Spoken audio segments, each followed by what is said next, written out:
তোকে নিতে বলিনি আমি কিন্তু উপহার যদি না তাহলে আমারও কেমন লাগে।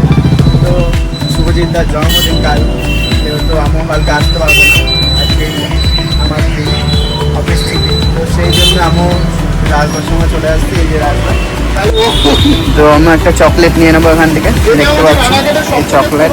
দোকান এটা আমাদের রানাঘাটের সব থেকে পুরোনো দোকান, যতগুলো কেকের দোকান আছে তার মধ্যে এটা সব থেকে পুরোনো দোকান। আর আমি তো ছোট থেকে এই দোকানেই কেক খেয়েছি, এই দোকানের কেক দিয়েই হচ্ছে আমার বার্থডে সেলিব্রেশন যেমন সবার হয়েছে। আর এই টাকাই হচ্ছে কেক বানায় নিজেরা কম দামে। জানতাম না এই দোকানে এতটাই কম কেকের দাম।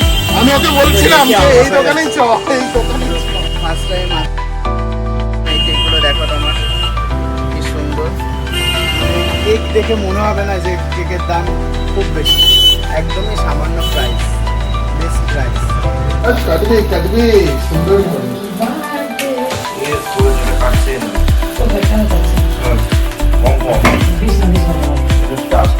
Happy birthday to you. Thank you so much. Welcome. Cake খাওয়া হয়ে গেছে। খাওয়ানো